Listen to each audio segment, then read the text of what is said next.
Hello and welcome to this week's edition of On the Beat with KDJ, our Hudson Valley boys basketball show here on MSU Varsity. I am your host, Kevin Devaney Jr., and we're coming to you from Our Lady of Lourdes High School, last year's Section 1 Class B champions, off to a 6-0 start. They moved up to Class A this season, and a very big matchup on tap against Arlington High School here on Thursday night. We're going to have highlights, interviews, and so much more. On this game, we're going to head over to Rockland County. Jordan Griffith, our MSUVarsity.com reporter, checked in with the Griffins, a new coaching staff, and some great results so far this season.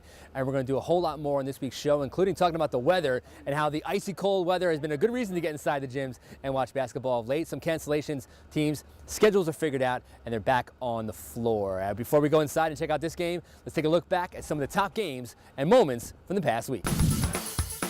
County Center, that's our big goal. We want to get there this year. It's my last year. 3 years on varsity. I want to get there this year.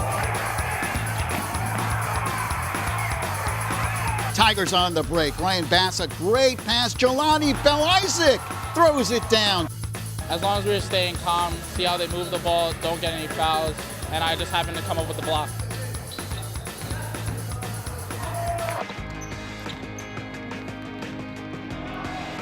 Dorn on the dribble, pull up, Dorn, it falls! Gets it into Kevin Martinez, back to Zaire, 2 seconds left. There's a man open underneath the basket for the game winner!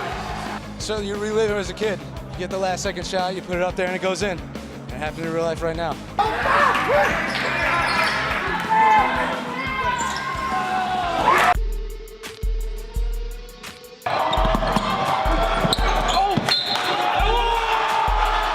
Carrington down the lane strong, left-handed in.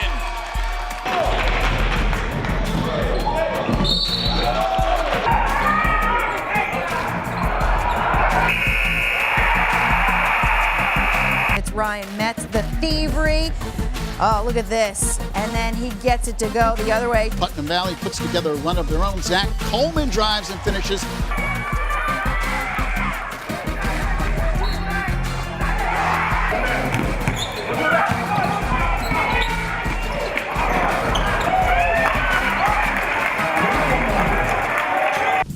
We're back in the gym here at Our Lady of Lourdes as they get ready for their matchup against Arlington. A nice cross-Dutchess County rivalry these two teams have, and a very interesting matchup. And you saw in those top plays, the last play, Brandon Martin of Mount Vernon with a putback finish against White Plains.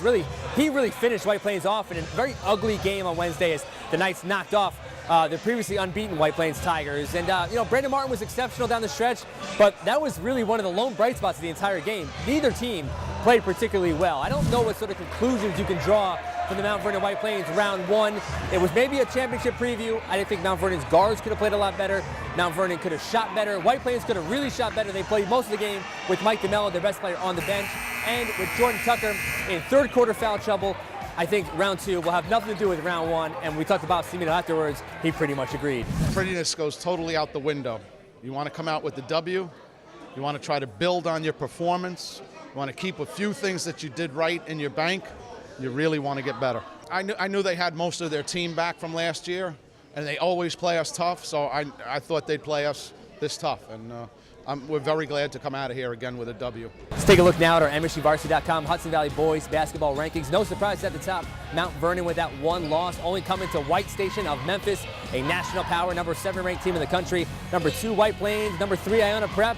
A lot of people wondering, thought maybe Iona Prep might have jumped ahead of White Plains. We're going to stick with White Plains at number 2 after that Mount Vernon loss. And of course, Newburgh, the number 4 team on our rankings, number 1 team in Section 9 in Class AA. We flip now to the bottom part of the rankings. Interesting here, Eastchester and New Rochelle checking in on our bottom 5. They're going to go head-to-head on Saturday night at New Rock City in the JDRF Classic. Very interesting matchup. New Rochelle, defending Section 1 Class AA champions. We talk about contenders. You got to include the Huguenots in there. Even after that loss to Clarkstown South, the game you could have watched at MSUVarsity.com live, or you can watch the replay right now online or Channel 614. One of the best games of the season, and it was an unbelievable finish. And a back and forth down the stretch there. It looked like neither team really wanted the game. Derek Dorn looked like he won the game for New Rochelle, and then off the inbounds with 3.9 seconds left. New Rochelle, most known for that shot last year at the County Center. Well, they lost the buzzer this time around. Clarkstown South at the buzzer. Great pass from Joe Zaire to Stephen Collimer. Stephen Collimer's first basket of the entire game, and nobody was more shocked than him that he got in the game winner. Stephen Collimer in the huddle. What's the play? What's the mindset? We were originally going to get it to Joe, and he was going to dribble up, and I just happened to be open and be there, man. I put it up and it went in. How were you able to slip free? I don't know. I mean, they're all keen on Joe. Obviously, he's a great player, and like you said, I happened to be free. I was there. Sometimes the open looks, the bunnies, are the toughest. How were you able to keep your focus and make it in? I don't know. So you relive it as a kid. You get the last second shot, you put it up there, and it goes in. And it happened in real life right now. Instead of a backyard, it's probably pretty nice to do it on this stage. You guys started 6-0, but something tells me this 7th win might mean a little bit more for the team. Yeah, definitely. Going 7-0, coming back from school, and then we got to play North Saturday. Then we start all the league games. It helps being 7-0. A very unlikely hero is Stephen Collimer. We're going to be back at Clarkstown South on Friday night, sticking with Clarkstown South, hoping to have a little more MSUVarsity.com magic. We're going to have a live cast of their Friday night game against Spring Valley. Really, in my opinion, the biggest game of the season in Rockland County. Is Clarkstown South for real? They're 9-0. Are they a legit contender? Are they the best team in Rockland County? Spring Valley's going to have a lot to say about that. The Tigers are 6-2. Both losses coming to Iona Prep. Most recently, a game on MSUVarsity.com against Iona Prep in the Slam Dunk Championship. Spring Valley looking to get back, reestablish themselves as a contender in Section 1, and reestablish themselves as the best team in Rockland County. We take a look now at our bracketology, MSUVarsity.com. Every single day, we're now 1 month away to the start of the playoffs. Every single day, we're going to be updating bracketology, our Section 1 playoff rankings. Go online, check those out. Sticking in Rockland County, MSUVarsity.com reporter Jordan Griffith caught up with a team on the rise, Ramapo High School, and a new era starting for the Griffins. It would have been easy to dismiss the Ramapo boys basketball team heading into the 2013-2014 season. The Griffins were just 2-16 last year, and the district was on the verge of cutting sports altogether this summer. Not exactly a recipe for success. But a month into the season, Ramapo has defied the odds, not only fielding a team, but doubling their win total from last year after just 7 games. Everyone's putting us down, saying we can't play. Well, we're making noise right now, so hopefully it goes through the season well. It's great to get wins under our belt because it makes us look like a great team instead of last year with 2 wins. Coming out with 4 wins, that's just beautiful. 1, 2, 3, fire! After 3 years as the varsity girls basketball coach in the district, Austin Goldberg has taken over the boys program for the Griffins. Goldberg's dedication and commitment to the team has reinvigorated a program that hasn't won a section title since 1997. Go, 3 lines. I'm a positive guy. I want positive energy, and that's what I bring here. The boys share the ball very well on the court. They play fast, and they're there for each other. And I love the positivity that's coming out in games, in practice. He's doing an excellent job. I mean, letting us play our game, having set plays, it's going smoothly. I like it. I mean, it's a good chance right here. He works as hard, takes care of us, watches out for us. He's a great coach. The Griffins currently stand at 4-3, but 2 of their 3 losses have come by 5 points or less. Even in their wins, Ramapo has found a way to make things dramatic, hitting game-winning shots in their final possessions against Nanuet and Yorktown. The play was definitely called for Jordan, but it was not called for Jordan to be, 10 feet behind the top of the key with time remaining. I got the ball and I looked at the clock. And I realized I gotta shoot it, just that get down. So I put it in the air and it went in. A little bit of luck, but opportunity beats luck. And the more opportunities you have, then it's not lucky anymore. The early season taste of victory has Ramapo thinking big, and expectations for the year have now dramatically changed. Our goal for this year is to be 13-5 and make the playoffs. I thought it was going to be a rebuilding program. We've kind of changed expectations, and now we're expecting to go to the playoffs and hopefully have a nice deep run in the playoffs and continue our success. Make the playoffs first. At first, be Valley too. Ramapo will get their first shot at district rival Spring Valley on January 21st. Reporting from Ramapo, New York, for MSG Varsity, I'm Jordan Griffith. Here is the gold ball, what you get for winning a Section 1 championship. Lourdes got one last year, and they're going to make some room. They're going to put some of these girls' championships aside and make room for the first ever boys title they won. This gold ball will be handed out in Class B to somebody different this season, with Lourdes moving up to Class A. And you look at the favorites, and Class B is wide open now that Our Lady of Lourdes is out. Where they were back in, I think they would have been a clear favorite. Right now, Woodlands, in my opinion, is that clear favorite. They have a couple losses to Peekskill, to Eastchester, to bigger schools. And I have to say, with them beating Putnam Valley the way they did over the holiday break, Woodland's a clear favorite. The rankings show that Woodland's is our #1 team. And when you go down the list, there are some teams that are very interesting. And you look, Blindbrook not making the top 5, and they've won 6 in a row since losing on opening night to Fox Lane. And they're a hot team. They're a team that's played better as the years gone on. Jacob Burke has been exceptional. They're a young team. There's a new philosophy with Coach Mike Welsh, and they've wanted to run a lot more than they have in years past. Normally, they've been a kind of a sit in a half-court zone defense. Now they want to get out in transition and they want to run, and it's a very different look for them, and it's worked so far. Irvington, their length makes them a very interesting team in Class B. And you look at Rhinebeck, and Rhinebeck's been building for this, and they're a team that, they're a very veteran squad, a lot of seniors, a lot of kids coming from the football team that went to the Carry Dome for the state championship game, and they have Matt Franks inside, and him and Ryan Aquino, and Chris Cashillon, and of course Chris Pennell. Those 4 nucleus, those 4 guys, they're going to make Rhinebeck a very feared team once the postseason rolls around. I think Rhinebeck, they're going to pile up wins. They're going to be a high seed. Putnam Valley, we mentioned, they entered the season as the preseason favorites in Class B after making it to the semifinals, losing to Lourdes the way they did, bringing back the starters they did, Jelani Bill Isaac, Zach Coleman, and Zach Basso, and Ryan Basso. Were they tested last year? Were they tested with the record they had, 18-3, and they got to the county center, and when they lost to Lourdes, they said, no, we weren't tested. This year, they're going to be tested. They're playing a much tougher schedule, and one of the teams they faced was in the Putnam Challenge at Brewster High School last week when they took on Somers, and Somers gave them everything they can handle. Somers is probably going to be the biggest team they're going to face all season. They handled it, a 1-point win, and we caught up with Jelani Bell Isaac afterwards. If I'm not really scoring a lot, I like to be a spark to the team on defense. So really get our team going so we can get the ball moving, get our offense going, and get the win. It's all about being composed. We're just composed, keep calm, make sure our defensive intensity is up, and just see what happens.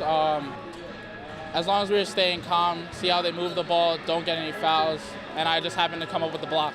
We're here in the third quarter at Lourdes. Arlington with a 9-point lead, a timeout here, 6 minutes to go in the third quarter, and we're talking a little bit about Iona Prep. We talked about them in the rankings, where they are right now, #3 team in our poll, and they really can contend for a Catholic League championship in the AA. I never thought going into this season, this was the year they would do it. I thought next year with all the juniors that they have, Matt Ryan and Tom Capuano and Ty Jerome, but they're in contention this year, really all because of what they did. They knocked out Spring Valley twice, and then going up against Bishop Laughlin, taking Bishop Laughlin, the team that lost in last year's championship, in overtime. They took them to overtime and played them very tough. I think that as the year goes on, Iona Prep's only going to get better. Iona Prep, Cardinal Hayes, Laughlin, Christ the King, those 4 teams right now, and maybe St. Ray's, those 5 teams right now separating themselves from the pack. Iona Prep, a lot to be talked about this week. Jimmy Cavallo, Mike Quick, broke it down as well.